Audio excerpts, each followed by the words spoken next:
Hello students, welcome to सेफिया online classes. कैसे हैं आप सभी स्टूडेंट्स? मैं आशा करता हूं कि आप बहुत अच्छे से होंगे। तो चलिएगा, आज की इस वीडियो में हम बहुत ही इंपॉर्टेंट टॉपिक आपको पढ़ाने जा रहे हैं। उसका नाम है Bruner theory of discovery learning. Bruner का अन्वेषण अधिगम सिद्धांत मोस्ट इंपॉर्टेंट है। अक्सर स्टूडेंट इस वाले पार्ट को छोड़ देते हैं और ये पेडागोजी के पॉइंट ऑफ व्यू से बहुत ही इंपॉर्टेंट है। आपको इस पार्ट को बहुत ही ध्यान से समझना चाहिए। चलिए शुरू करते हैं। ब्रूनर का अधिगम सिद्धांत उनके द्वारा दिए गए बौद्धिक विकास पर आधारित है। प्याजे तथा ब्रूनर की सोच में काफ़ी अंतर है, क्योंकि प्याजे ने बालक के जैवीय परिपक्वता पर अधिक बल दिया है, जबकि ब्रूनर ने बालक के सामाजिक तथा सांस्कृतिक प्राणी होने पर महत्व दिया है। उनके अनुसार मानव का संस्कृति के बिना कोई अस्तित्व नहीं होता और उनका मानना है कि सामाजिकता तथा संस्कृति के आधार पर ही मानव पशुओं से भिन्न है। ब्रूनर ने अनुदेशन प्रक्रिया में निम्न 3 चीज़ों को महत्वपूर्ण माना है। मोस्ट इंपॉर्टेंट पॉइंट है, ध्यान दीजिएगा। नंबर 1, अधिगमकर्ता की प्रकृति। मतलब कि जो स्टूडेंट है, जो लर्नर है, अधिगमकर्ता का मतलब यहाँ पर लर्नर से है, नेचर ऑफ लर्नर। जो लर्नर है उसकी जो प्रकृति है वो किस तरह की होनी चाहिए, देखिएगा। इस बात को ध्यान रखना चाहिए, मतलब इस बात को ध्यान रखना बहुत ही आवश्यक है कि बालक क्या सीखना चाहता है और जो वो सीखना चाहता है अथवा हम उसे जो सिखाना चाहते हैं उसके लिए शैक्षिक मानसिक परिपक्वता के रूप में सक्षम है अथवा नहीं। देखिए, हमें ये देखना पड़ेगा कि जो हमारे सामने लर्नर है उसका जो मानसिक स्तर है वो क्या है। ऐसा तो नहीं है कि वो 5th स्टैंडर्ड का है और हम उसे 10th स्टैंडर्ड की कोई कंसेप्ट सिखाने का प्रयास कर रहे हैं। तो हमें उस बच्चे के मानसिक लेवल से, उसके स्तर से ही हमें सिखाना है चीज़ों को। ठीक है, आगे देखिएगा। नंबर 2, अधिगमकर्ता सामग्री की प्रकृति। सामग्री की जो प्रकृति है वो भी हमें अधिगमकर्ता के अनुसार ही चुननी होगी। बालक को दिए जाने वाले नए ज्ञान का निर्धारण इस बात को ध्यान में रखकर करना चाहिए कि बालक पूर्व ज्ञान के आधार पर नए ज्ञान को सीखने में समर्थ हो। पूर्व ज्ञान के अतिरिक्त सामग्री छात्रों के मानसिक स्तर को ध्यान में रखकर भी निश्चित की जानी चाहिए। मतलब हम इस बात का ध्यान रखें कि जो लर्नर है उस बच्चे का पूर्व ज्ञान क्या है, उसका परिवेश क्या है, उन सारी बातों को सामने रखते हुए ही हम जो पाठ्य सामग्री है उसका चयन करें। राइट, नेक्स्ट देखिएगा। नंबर 3, शिक्षण प्रक्रिया। अध्यापक को शिक्षण प्रक्रिया में इस बात को महत्व देना चाहिए कि हमारी अनुदेशन क्रिया छात्र की प्रगति तथा शिक्षण सामग्री की प्रगति में समन्वय करने में सहायक है, जिससे अधिगम अधिक अर्थपूर्ण हो सके। अतः शिक्षक का यह प्रयास होना चाहिए कि कक्षा का वातावरण इस प्रकार से स्थापित किया जाए जो छात्र तथा ज्ञान दोनों की प्रकृति के अनुकूल होना चाहिए। शिक्षक को चाहिए कि वह बच्चों को किसी प्रत्यय की खोज करने के लिए वातावरण तैयार करे। मतलब वो इस तरह का वातावरण बच्चों को तैयार करके दे कि बच्चा वहाँ पे खुद सेल्फ लर्निंग, यानी लर्निंग बाय सेल्फ डूइंग, बोलते हैं बच्चा स्वयं करके सीखे, उस पर ज़्यादा इन्होंने बल दिया है। और बच्चे स्वयं करके प्रत्यय निर्माण करेंगे, मतलब कि वो स्वयं अपने आप करके खोजेंगे, सीखेंगे, देखेंगे और तभी वो किसी परिणाम तक पहुँचेंगे और इस प्रकार का ज्ञान स्थायी ज्ञान होगा। तथा शिक्षक केवल उनकी आवश्यकता पड़ने पर ही उनकी सहायता कर सकता है। ब्रूनर ने जो अपना अन्वेषण अधिगम का सिद्धांत दिया है, उन्होंने निम्न बातों पर, उसके अनुसार उन्होंने निम्न बातों पर बल दिया है। सबसे पहली बात देखिएगा, विषय वस्तु की संरचना। ब्रूनर का विषय वस्तु की संरचना तात्पर्य विषय के मूल विचारों, उनमें अंतः संबंधों और उस क्षेत्र के प्रतिरूप की जानकारी से है। संरचना में विषय किसी समुच्चय अथवा फार्मूले के रूप में प्रस्तुत किया जाता है। ब्रूनर का मानना है कि यदि छात्र पढ़ाई जाने वाली सामग्री की संरचना को ठीक से समझ लेते हैं तो अधिगम अधिक अर्थपूर्ण, उपयोगी तथा दीर्घ स्मरणीय होगा। मतलब यह है कि जब बच्चा खुद अपने आप, हम उसे ऐसा अवसर देंगे कि वो खुद भी अपने दिमाग को इस्तेमाल करके कोई चीज़ सीखेगा, तो इस प्रकार का जो ज्ञान होगा वो स्थायी होगा और वो चीज़ें जो सीखेगा ना वो उसके लंबे समय तक याद भी रहेंगी, दीर्घ स्मरणीय रहेंगी। मतलब वो उसकी जो मेमोरी में रहेंगी, उसको याद रहेंगी, वो भूलेगा नहीं उन चीज़ों को। ठीक है, आसानी से। नंबर 2, सक्रिय अधिगम। ब्रूनर का मानना है कि छात्र को केवल सभी चीज़ें अध्यापक द्वारा प्रस्तुत करने पर निर्भर नहीं होना चाहिए। ऐसा नहीं है कि सब चीज़ें मतलब स्टूडेंट के लिए टीचर ही करेगा। स्टूडेंट तो क्या है कि वो पैसिव लर्नर हो गया और टीचर वहाँ पे एक्टिव हो गया, तो ऐसा नहीं होना चाहिए, बल्कि हमें स्टूडेंट को एक्टिव लर्नर बनाना है। ठीक है, अध्यापक केवल उदाहरण प्रस्तुत करे तथा छात्र विभिन्न तथ्यों से अंतः संबंध स्थापित करके सक्रिय बने रहें और हर चीज़ के स्पष्टीकरण की आशा वो अपने अध्यापक से न करें, बल्कि छात्र स्वयं नियमों को पहचानें। जैसे पानी के उबलने पर कई बार उसका तापकरण लेने से पता चलता है कि पानी का क्वथनांक 100 डिग्री सेल्सियस होता है।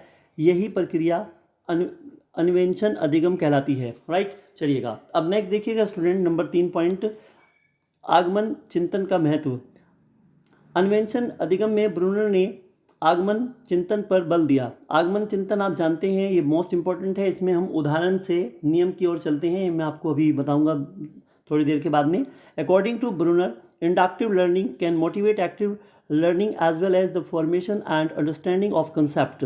अर्थात आगमन अधिगम द्वारा छात्रों को सक्रिय अधिगम तथा प्रत्ययों के निर्माण एवं उनके समझने के लिए अभिप्रेरित किया जा सकता है। आगमन अधिगम की प्रक्रिया को नीचे स्पष्ट किया गया है। 3-4 पॉइंट हैं, ये बहुत इंपॉर्टेंट है, इससे संबंधित आप देख लीजिएगा, यहाँ से क्वेश्चन निश्चित रूप से आता है एग्जाम में।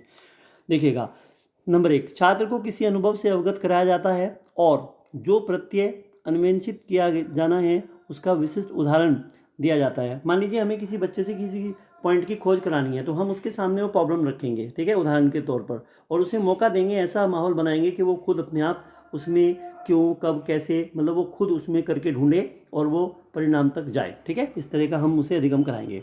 नंबर 2 देखिएगा, अध्यापक छात्र को इन उदाहरणों की जांच करने और उनमें समानता तथा विभिन्नताओं का पता लगाने में उनकी सहायता करता है। नंबर 3 पे अध्यापक छात्रों को प्रत्यय मतलब जो कंसेप्ट है निर्माण करने तथा सामान्य विचार पर पहुंचने के लिए निर्देशित करता है। देखिए स्टूडेंट, अगर मैं आपसे बात करूंगा यहाँ पर नंबर 4 की, तो छात्र प्रत्यय आकलन की समझ विकसित करता है और प्रत्ययों का विभिन्न परिस्थितियों में प्रयोग करता है। देखिए सबसे पहले तो यहाँ पे मैं आपको ये मॉडल समझाना चाहूँगा। विशिष्ट का मतलब होता है उदाहरण, तो यानी एक नियम होता है आगमन विधि। तो आगमन विधि होती है विशिष्ट से सामान्य की ओर, मतलब विशिष्ट का नाम आ जाए, समझ जाइएगा कि यहाँ पे हम क्या दे रहे हैं, यहाँ पे हम उदाहरण दे रहे हैं, और उदाहरण देने के बाद में बच्चा सामान्य की ओर जा रहा है, इसका मतलब सामान्य नियम होता है। ठीक है, तो विशिष्ट से सामान्य की ओर, उदाहरण से नियम की ओर। अब इस बीच ये 4 पॉइंट हैं, आप देखिएगा।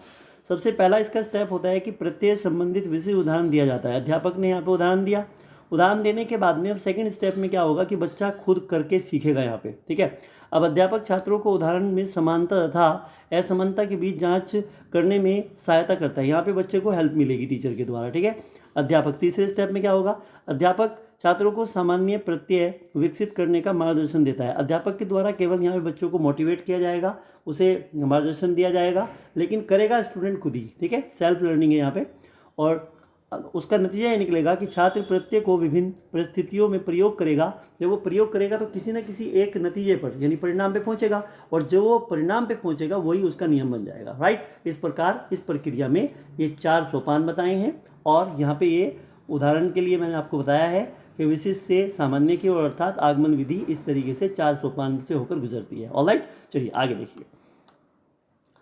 अगला पॉइंट देखिए स्टूडेंट, आगमन चिंतन में विशिष्ट उदाहरणों को संकलित करते हुए छात्र सामान्य नियम तक पहुंचते हैं। जैसे कोई व्यक्ति प्रथम बार सेब के बगीचे में जाता है मान लीजिए, और वह बारी बारी से हरे तथा लाल सेब तोड़कर चखता है, तो वो इस निष्कर्ष पर पहुंच जाता है कि लाल सेब तो मीठे होते हैं और हरे सेब खट्टे होते हैं। ठीक है, आगमन चिंतन उपागम जो होता है, जो अप्रोच होती है, उसके लिए अंतर्दृष्टि चिंतन यानी जो इंट्यूटिव थिंकिंग की आवश्यकता होती है। और इंट्यूटिव थिंकिंग रेफर्स, यहाँ पे स्पेलिंग ठीक करेंगे, यहाँ पे आर है, refers to making imaginative leaps to correct perceptions और वर्केबल सॉल्यूशन। राइट, इसका मतलब यहाँ पर क्या हुआ कि छात्रों में जो अंतर्दृष्टि विकसित करने के लिए उनके सक्षम आधे अधूरे तथ्यों को रखकर उनको परिकल्पनाओं निर्मित, जो परिकल्पनाएं हैं, जो कंसेप्ट हैं, ठीक है, उनको निर्मित करने तथा उन परिकल्पनाओं को परीक्षणों द्वारा अनुमोदित करने के लिए प्रेरित किया जाता है। मतलब बच्चों को हम इंस्पायर करें कोई प्रॉब्लम रखने के बाद में कि वो खुद नतीजा निकालें, खुद उसके परिणाम तक पहुँचें। ठीक है, उदाहरण के तौर पर देखिएगा आप, यदि छात्रों को ये बताकर छोड़ दिया जाए कि विभिन्न फसलों के लिए किस प्रकार की मिट्टी तथा किस प्रकार की खाद की आवश्यकता होती है, अब वे स्वयं निश्चित करें कि उनके आसपास कैसी ज़मीन है और उनमें कौन सी फसल उगानी उपयुक्त रहेगी और कौन सी खाद अधिक प्रभावी होगी।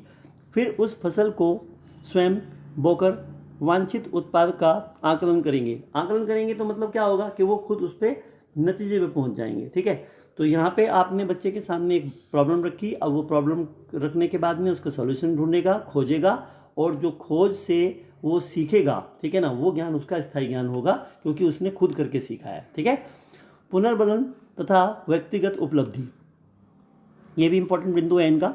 ब्रूनर ज्ञान प्राप्ति में पुनर्बलन के योगदान को नकारते नहीं हैं, मतलब जो मोटिवेशन है उसकी हम बात करें, लेकिन वे बाह्य पुनर्बलन की अपेक्षा अधिगमकर्ता की किसी क्षेत्र विशेष में उसकी व्यक्तिगत उपलब्धि की प्रेरणा को महत्वपूर्ण स्रोत मानते हैं। अर्थात वह बाह्य पुनर्बलों की अपेक्षा जो अंतः पुनर्बलों की को अधिक महत्व देते हैं। मतलब जो इंटरनल मोटिवेशन है वो ज़रूर होना चाहिए बच्चे के अंदर, अंदर से मोटिवेशन होना चाहिए, उसे जिज्ञासा, उसके अंदर रुचि होनी चाहिए, और वो अंदर से उसके मन में ये बात होनी चाहिए कि मुझे खुद करके सीखना है, लालसा होनी चाहिए सीखने की, मतलब उसके अंदर एक रुचि होनी चाहिए, इंटरेस्ट होना चाहिए। ठीक है, वो जगाना है उसके अंदर में।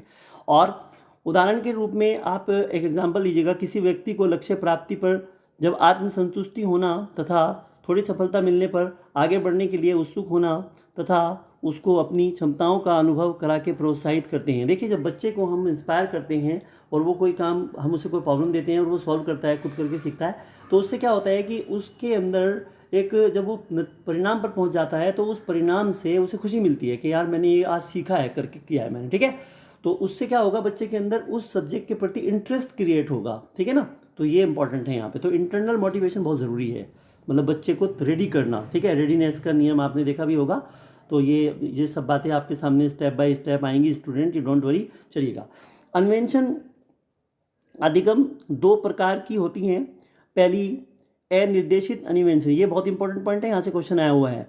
अनिर्देशित अन्वेषण में छात्र स्वयं अपने अनुसार समस्या का समाधान खोजते हैं। दूसरी होती है निर्देशित अन्वेषण। इसमें निर्देशित में क्या होता है, इसमें अध्यापक छात्रों को दिशा निर्देश देकर समस्या का समाधान खोजने के लिए प्रेरित करता है। देखिए, यहाँ अनिर्देशित में बच्चा खुद ही करता है, इसमें टीचर की हेल्प नहीं मिलती, यहाँ पे टीचर की हेल्प मिलती है, यहाँ पे दोनों इन्वॉल्व हैं। ठीक है, इस प्रकार से अधिगम में अध्यापक समस्या के समाधान हेतु स्पष्टीकरण नहीं देते, बल्कि छात्रों के सम्मुख वह सब सामग्री रखते हैं जिसके द्वारा छात्र परिकल्पनाएं बनाकर समस्या के समाधान हेतु उनका परीक्षण करते हैं। जैसे छात्रों को प्रकाश के अपवर्तन के नियम समझाकर उनके सामने गिलास में पेंसिल डालकर उनसे पूछा जाए कि वह गिलास में, यानी पानी में, गिलास में जो पानी है, मतलब उस पानी में टेढ़ी क्यों दिखाई दे रही है। सेब हाथ पर लेकर छात्रों से पूछा जाए कि ये क्या है, तो बच्चे जवाब देंगे सेब है। मतलब बच्चों को यहाँ पे सीखने का मौका मिला। ठीक है, सेब को और क्या कहते हैं, ये सवाल पूछा टीचर ने, फिर बच्चों ने बताया कि ये फल कहते हैं। अब फिर पूछो भाई, हम फलों का क्या करते हैं, उन्होंने कहा भाई हम फलों को खाते हैं। तो जिन चीज़ों को हम खाते हैं उन्हें क्या कहते हैं, बच्चों ने कहा कि हम उसे भोजन कहते हैं। तो इस प्रकार संप्रति जो कंसेप्ट हैं उसे संबंधित स्थापित करते हैं, अर्थात हम स्टेप बाय स्टेप इस तरीके से बच्चों की सोच को विकसित कर सकते हैं। उनका जो चिंतन है, उनकी जो थिंकिंग पावर है, वो इस तरीके से डेवलप हो सकती है। राइट, आगे देखिएगा, मोस्ट इंपॉर्टेंट पॉइंट है स्टूडेंट, ब्रूनर के सिद्धांत का शैक्षिक उपयोग, यानी यूज़ ऑफ एजुकेशन, यानी कि इनके जो सिद्धांत है इसका एजुकेशन में क्या योगदान है। ठीक है ना, इनकी एजुकेशनल इंपॉर्टेंस क्या है इस सिद्धांत की, वो देख लेते हैं।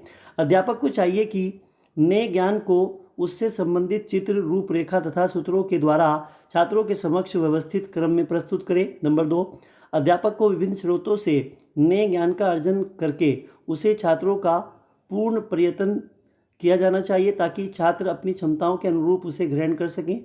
अध्यापक को चाहिए कि छात्रों के सम्मुख समस्या को इस तरह प्रस्तुत करें कि थोड़े से मार्गदर्शन में से वे समस्या का खुद समाधान खोज सकें। ठीक है, इस तरीके से मतलब बच्चों को हम वातावरण दें और मोटिवेट करें। छात्रों को निष्क्रिय श्रोता ना बनने दें, मतलब पैसिव लर्नर ना रहें, वो पार्टिसिपेट करें, एक्टिव, ऐसा मौका दें उन्हें कि वो खुद मतलब एक्टिविटी में पार्टिसिपेट करें। उन्हें समस्या का समाधान स्वयं करके नए ज्ञान को प्राप्त करने के अवसर प्रदान किए जाने चाहिए और अधिगम को चिंतन प्रधान बनाने का प्रयास किया जाना चाहिए। छात्रों को अधिगम चिंतन विकसित करके समस्या समाधान के लिए अंतर्दृष्टि उत्पन्न करने का प्रयास किया जाए। ब्रूनर का मानना है कि छात्रों को जटिल विषय भी आसानी से पढ़ाए जा सकते हैं यदि शिक्षक उनको छात्रों के सम्मुख सरलतम तरीके से प्रस्तुत करे। शिक्षक को ज्ञान इस तरह से पुनर्गठित करना चाहिए जिससे यह छात्रों की संस्कृति जो सांस्कृतिक वैल्यूज़ हैं, मतलब जो कल्चरल वैल्यूज़ हैं, जो सांस्कृतिक मान्यताओं के अनुरूप महत्वपूर्ण होती हैं, मतलब बच्चों को संस्कृति के बारे में भी पता लगे और वो उससे जुड़े रहें, ठीक है ना। क्योंकि हमारी संस्कृति, जो भारतीय संस्कृति है, वो बहुत अच्छी संस्कृति है और हमें अपने देश की संस्कृति से बच्चों को निश्चित रूप से जो है एक्वेंटेड कराना है, परिचित कराना है। हमें उन्हें तमाम चीज़ों के बारे में बताना है। इस प्रकार का अधिगम और इस प्रकार का शिक्षण हमें देना है, ठीक है। आगे देखिएगा, संज्ञानात्मक अधिगम में भाषा का विशेष योगदान रहता है, अतः शिक्षकों को छात्रों की भाषा विकसित करने का प्रयास करना चाहिए और ये बहुत ही इंपॉर्टेंट है, ये अति आवश्यक है अध्यापकों के लिए। क्योंकि जब बच्चे कोई भी कंसेप्ट सीखेंगे तो वो उसे किस तरीके से एक्सप्लेन करेंगे, व्याख्या कैसे करेंगे, उसके लिए उन्हें भाषा की ज़रूरत पड़ेगी, शब्दों की ज़रूरत पड़ेगी। जब उनकी भाषा का विकास हो जाएगा फिर वो किसी भी प्रॉब्लम को या किसी भी जो उन्होंने प्रक्रिया की है खोजने के दौरान, तो वो उसको व्याख्या कर सकते हैं, उसको एक्सप्लेनेशन दे सकते हैं, क्लियर। और एक्सप्लेनेशन क्या देंगे, लैंग्वेज के माध्यम से देंगे। तो लैंग्वेज बहुत अच्छा एक टूल इन्होंने बताया है, ज़्यादा बल दिया है कि भाषा का जो विकास है वो बहुत ज़रूरी है यहाँ पर अधिगम के लिए, ठीक है। चलिएगा, ब्रूनर के अन्वेषण अधिगम सिद्धांत के लाभ, यह सिद्धांत छात्रों के बौद्धिक समर्थ में वृद्धि करता है। भाई बिल्कुल है, बच्चों का जो बौद्धिक विकास है, जब बच्चा खुद करके सीखेगा, चिंतन करेगा, सेल्फ लर्निंग होगी, तो बच्चे का तो बौद्धिक विकास तो होगा, निश्चित रूप से उसका जो मानसिक विकास तो होना ही है यहाँ पे। तो यह सिद्धांत छात्रों को यह सीखने में सहायता प्रदान करता है कि कैसे सीखा जाता है, समस्या समाधान तथा किसी चीज़ तथा तथ्य के बारे में गहन जानकारी प्राप्त करने के कौशल को सीखने के लिए यह सिद्धांत बहुत उपयोगी है। ये कौशल छात्र को सीखे गए ज्ञान को नई परिस्थितियों में प्रयोग करने तथा नए प्रत्ययों को सीखने के लिए प्राप्त ज्ञान को व्यवस्थित करने सक्षम बनाता है। मतलब कि नया ज्ञान किस तरीके से सीखा जाता है, बच्चे को ये जो उसके कंसेप्ट होते हैं उसको मतलब क्लियर करने में ये मदद करता है। क्योंकि जो पूर्व ज्ञान होता है ना, और बच्चे को पूर्व ज्ञान से जोड़कर जब हम कोई नई चीज़ सिखाते हैं तो वो सीखना आसान हो जाता है उसके लिए, ठीक है।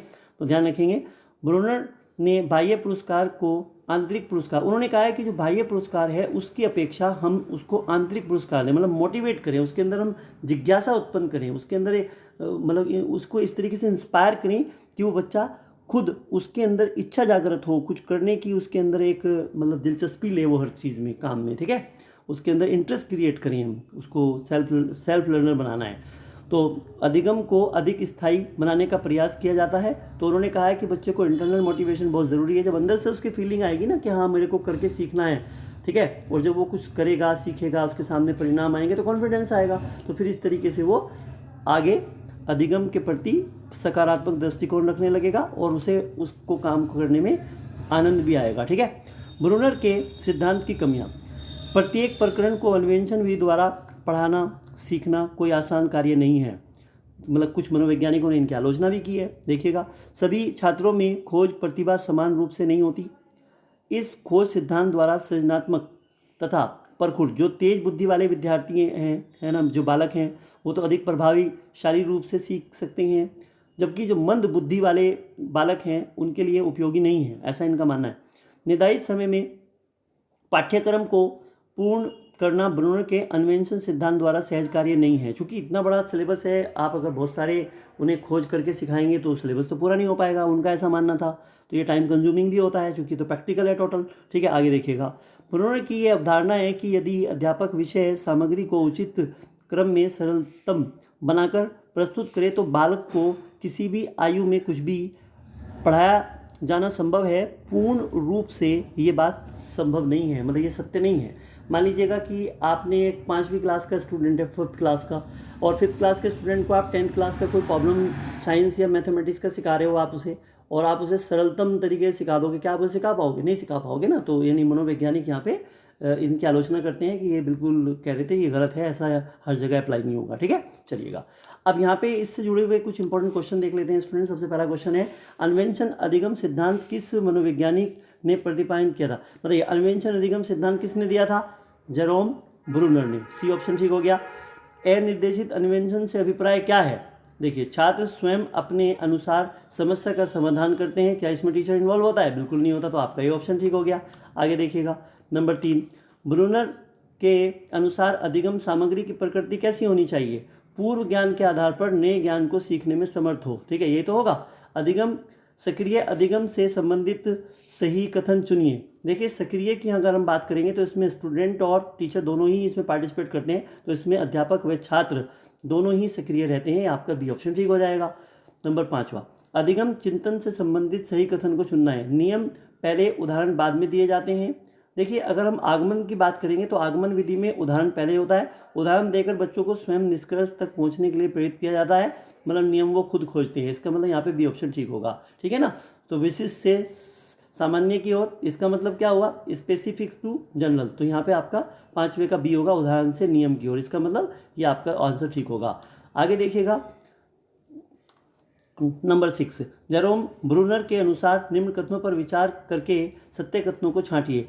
नए ज्ञान को उससे संबंधित चित्र, रूपरेखा तथा सूत्रों के द्वारा छात्रों के समक्ष व्यवस्थित क्रम में प्रस्तुत करें। ये तो सत्य है। नंबर 2, छात्रों के सामने समस्या को इस तरह प्रस्तुत करें कि थोड़े से मार्गदर्शन से वे समस्या का खुद समाधान खोज सकें। बिल्कुल सही बात है, उन्हें अवसर मिले खुद करने का। और नंबर 3, अधिगम में भाषा का विशेष योगदान है, अतः शिक्षकों को छात्रों की भाषा का विकास पर अधिक ध्यान देना चाहिए। शिक्षकों को छात्रों की सांस्कृतिक मान्यताओं पर ध्यान देना चाहिए, बिल्कुल देना चाहिए। तो यहाँ पर ये चारों ही कथन सत्य हैं, आपका ये ऑप्शन ठीक होगा। ब्रूनर ने संज्ञानात्मक सिद्धांत की कितनी अवस्थाएं बताई थी? 3 अवस्थाएं बताई थी, ये तो आपको पता ही होगा। ब्रूनर के अनुसार विकास क्रम क्या होता है? बी होता है, स्पाइरली होता है, आपको मालूम है, वर्तुलाकार, आपको मैंने बताया था। नेक्स्ट देखिएगा, एक बच्चा किसी भी वस्तु को देखकर, फाड़कर, तोड़कर, पटककर उस वस्तु को समझने की कोशिश कर रहा है, वो ब्रूनर के अनुसार कौन सी अवस्था में? वो पहली अवस्था में, चूंकि यहाँ पर शारीरिक गामक एक्टिविटीज़ आप समझ होंगे, फिजिकल एक्टिविटीज़ हो रही है यहाँ पे, तो ये होगा। स्थायी ज्ञान के लिए हमें स्वयं सभी संपत्तियों को समझकर नोट्स बनाने चाहिए, दूसरों के नोट्स पढ़ने चाहिए। दूसरों के नोट्स क्यों पढ़ेंगे आप? दूसरों के नोट्स से पढ़ने से थोड़ी आपको लाभ मिलेगा। दूसरों के नोट्स कभी नहीं पढ़ने चाहिए। अपने नोट्स से अपने दोस्तों से नोट्स बनवाएं। आप अपने दोस्तों से नोट्स बनवाएंगे तो दोस्तों को फ़ायदा होगा, आपको नहीं होगा। जो मेहनत करेगा उसे ही फल मिलेगा भाई। और मार्केट के नोट्स पढ़ने चाहिए, उसमें बहुत सारी मिस्टेक्स होती हैं, सही गलत का आपको पता नहीं लगेगा, आपकी मेहनत तो बेकार जाएगी। तो प्रॉपर गाइडेंस का होना, किसी एक्सपीरियंस बंदे का आपके साथ में होना भी तो ज़रूरी है ना। इसलिए आपको स्वयं सभी संपत्तियों को समझकर नोट्स बनाने चाहिए, ठीक है ना। आपको मेरे वाली हैबिट डेवलप करनी पड़ेगी। मेरी बचपन से हैबिट रही है कि मैं 5-5, 6-6 रजिस्टर भर के किसी भी टॉपिक के नोट्स बनाता हूँ और उसको सीखता हूँ। उससे क्या होता है कि वो चीज़ें हमारे क्लियर हो जाती हैं। तो इसलिए आपको ध्यान रखना है कि आप स्थायी ज्ञान अगर चाहते हैं तो स्वयं सभी संपत्तियों को समझकर अपने हाथों से नोट्स बनाएं और दूसरों के नोट्स बिल्कुल ना पढ़ें, खुद बनाएं notes. Thank you so much. इस वीडियो में इतना ही। All the best.